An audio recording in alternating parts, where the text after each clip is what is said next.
Oh yeah, that's literally, for me, the best way to make the last word. It's perfectly balanced, not too sweet, and we don't lose any ingredients. So in today's video, my friends, I'm gonna show you how to make the best last word and how one little detail can help you to master the recipe. So hit that subscribe button if you haven't already, and let's go make the last word perfected.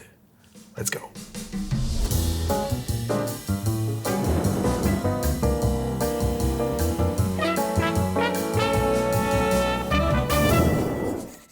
Alright, so before we start with the cocktail, I wanted to let you know that I've just launched YouTube memberships because some of you told me you were interested in supporting the channel furthermore, but we're not so keen doing it on another platform, so I thought I would give it a try with the memberships. What I'm going to be doing is very similar to what I'm doing on Patreon, so if you are already supporting the channel there, don't become a member here. That's just going to be a waste of money for you. I'm going to explain everything about it in the description below, as well as in a short video we can watch if you click join before subscribing. But basically there's a couple of different tiers, and where I believe it gets the most interesting is with the mid-level tier, where I'm going to be sharing every month a small cocktail ebook with all the recipes we've covered on the channel the month before. So if you want to support the channel here or on Patreon, thank you very much. All the info is going to be in the description below. But now, the last word.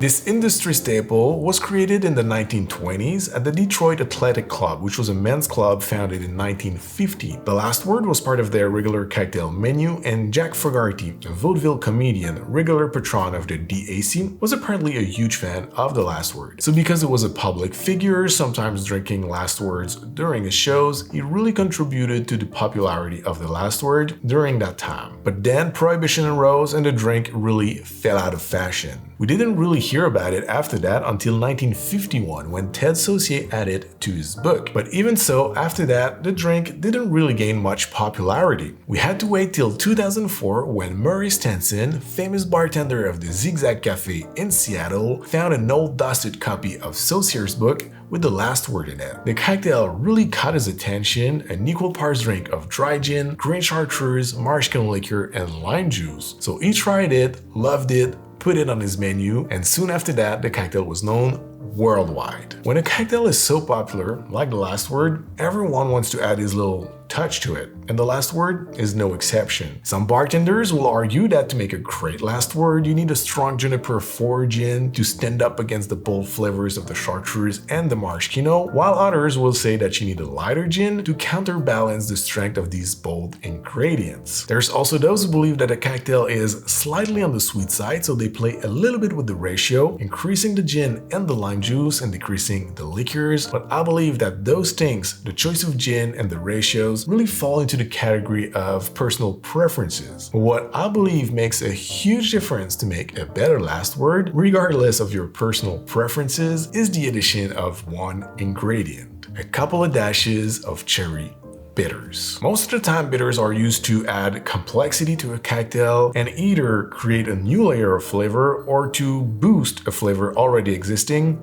in the drink. One thing we don't talk a lot about the bitters and how we can use them is to use them to dry some cocktails that are slightly on the sweet side without messing with the balance of the flavors. For example, in cocktails like the last word that sometimes are believed to be a little bit too sweet, if we decrease the amount of liqueurs, we may have something that's more balanced in terms of sweetness for our palate, but we're also going to lose some flavors from those liqueurs, so we're going to end up with something unbalanced in terms of flavors. So instead, if we add a couple of dashes of bitters, we're gonna have a much more balanced drink, slightly drier without losing any flavor. And if we use the right type of bitters, in this case for the last word I go with cherry bitters, it's gonna add just a little bit more complexity and it's gonna be wonderful. So now let's make the cocktail.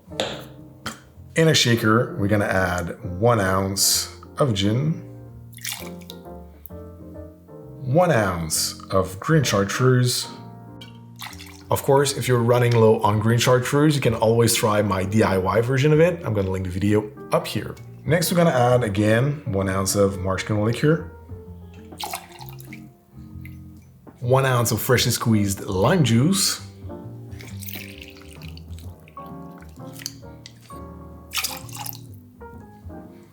and 2 dashes of cherry bitters.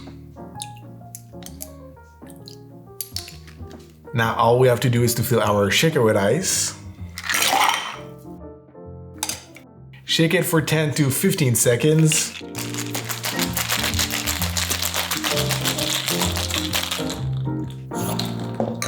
Fine strain in a cocktail coupe.